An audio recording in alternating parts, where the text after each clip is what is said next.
All right, we're in 555. We stopped in the middle of an if clause and like some conditionals. So if it is permitted to hasten to Italy, so that we can seek Italy and Latium. Si absumpta salus et te pater optime tucrum pontus habet Libyae. Oh, there you go. Sin is just C. There's a couple ways to spell it, so here we have sin. What is going on here is that Virgil didn't want the C and the absumpta to elide for reasons of meter, so he used this alternate version to get a consonant in between those vowels. If absumpta, there's an understood est to make it a verb, salus, and salus is our nominative. It is feminine, even though it looks like it should be masculine, because the book told me. Salus salutis. And it means health or safety, security. So if safety absumpta est has been taken away. Et te pater optime tricorum pontus habet Libyae. Te is accusative. Pater optime. Pater by itself you wouldn't be able to tell, but the optime really tells us that's vocative. And of course the commas help too.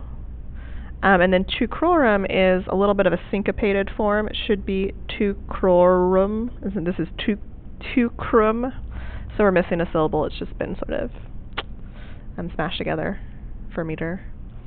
Pontus habet Libya. We have 10,000 words for C, and Pontus is one of them. And this is your nominative. If safety's been taken away and the C, and Libyae is going to go with that. That's our genitive, the Sea of Libya. Habet, te, has you. Pater optime tricorum. Best, most excellent father of the, and remember the Teucri is just another word for Trojans. So when you translate it, you don't have to bother with of the Teucrians, you can just say of the Trojans.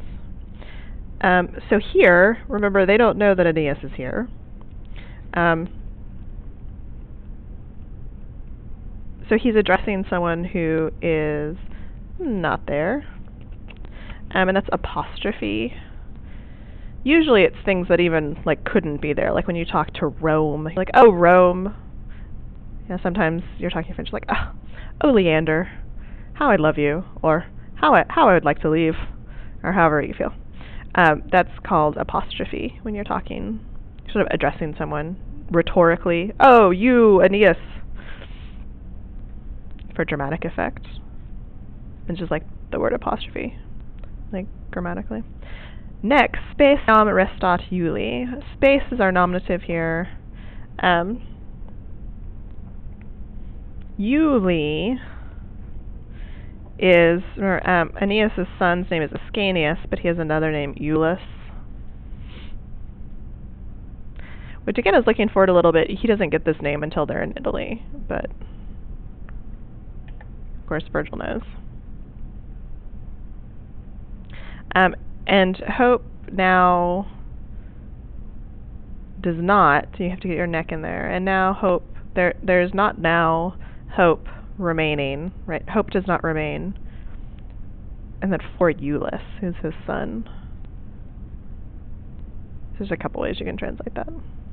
Restat is really like stostare and re, to remain, to survive. If hope does not survive now for Iulus. So basically, okay, well, if Aeneas is dead, aut freta sicaniae saltem sedes paratas. So, if these things are true, freta, sedes, all these things, these are accusatives, and the verb really is in the next line, petamus. which is a hortatory subjunctive, so let us. But let us sort of still seek out. So this is the same petamus we saw earlier in 554, but in 554 it's subjunctive in a purpose clause. So here's a hortatory subjunctive, let us. But let us seek out, if Aeneas is dead, Freta Sicaniae, the seas of Sicily, at least. Right, let us at least do this. Sedesque paratas. Sedes, remember, means seats, but it can also mean homes, like where you live. You sit your life down. So, sedes paratas, prepared homes. Unde huc advecti. Unde is from where, huc is to here, and advecti is really like advecti sumos. From where we have been driven to here. The idea is, remember, they were in Sicily and then they got driven to Carthage. So let us seek out, Sicily and the prepared homes from where we have been driven to here, and regem Achesten, and King Acestes. Achesten is his Greek accusative name. Okay, that's the end of his speech. Talibus Ilioneus. In such a way, or in such words, Ilioneus, and you have to supply a verb, spoke, talked, speechified. Cuncti simul ore fremebant Dardanii. Cuncti is nominative plural, and so is Dardanii. Dardanii looks feminine because it's in the first declension, but it's really a masculine first declension, much like Aeneas. So Cuncti Dardanii, which again is kind of an enclosed line, all of the Dardanians, which is like Teucri, another word for Trojans, simul ore fremebant. Fremebant is a word of speaking, right? They applauded or murmured with their mouths. So you might say with words there as a better translation. Simul at the same time. And then we have, just like we started out, an unfinished line that Virgil probably was saving to finish before he died and never got around to it. So this is just a line with one word, and there's nothing else. All right, now Dido is going to reply back to them and let them know that they'll be okay in Carthage.